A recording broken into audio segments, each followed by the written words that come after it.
The German infantry, known as the Königin der Waffen, the Queen of Arms, after its victories over Denmark in 1864, Austria in 1866 and France in 1871, was regarded as one of the finest, if not the very best, in the world. However, the rapid changes at the turn of the 19th and 20th centuries, especially technological ones, forced the Germans to adapt the doctrine and combat tactics. On May 19th, 1906, the army issued Manual number 130, Exercierreglement für die Infantry, later amended in 1909. Today's video was made by Ochotnicza Kompania Wielkopolska and sponsored by Jarema, a brand of high-quality historical uniforms. Let's take a closer look at a German line infantry company in the year 1914. It consisted of 5 officers and around 240 enlisted men and non-commissioned officers. The basic unit was the squad, Gruppe, made up of 8 soldiers and commanded by a Gefreiter or Unteroffizier. Several squads formed a Korporalschaft. 8 or 9 squads made up a platoon, Zug, led by a junior officer in the rank of Lieutenant or Oberleutnant. The officer was assisted by several spotters, Schätzer. The first and last squad's leaders were also wing NCOs, Flieger-Unteroffizier. A company consisted of 3 platoons and was commanded by a Hauptmann, or captain, who was entitled to a service horse.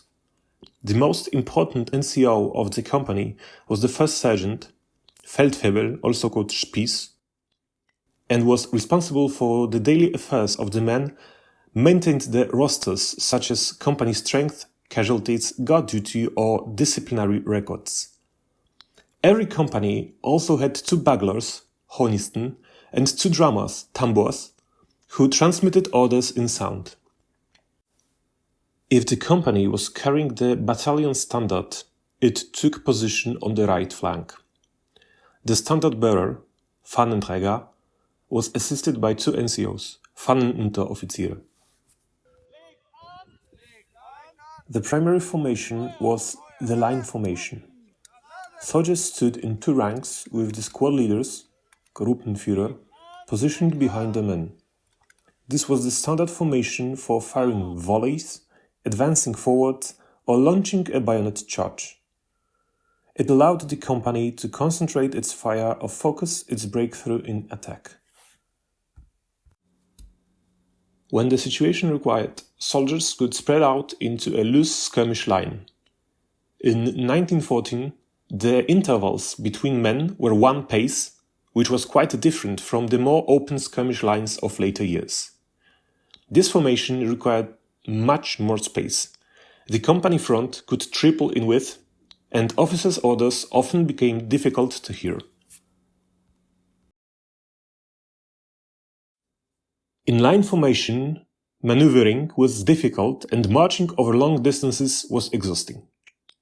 For that reason, troops shifted into the squad column, Gruppenkolonne.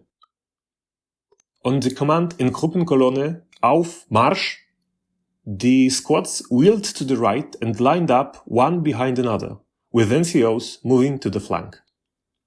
Keeping proper distances made it easy to return to line formation on the command in Kompanie Front, Auf, Marsch. However, the squad column was still quite wide, 5, sometimes 6 men across, and very long because of the spacing. For extended marches, the men formed the march column, Marschkolonne. Here, the NCOs took positions within the ranks, while all officers moved to the head of the column. This allowed columns to pass each other on the road, but made it harder to deploy quickly into battle formation. For that reason, march columns always moved under protection.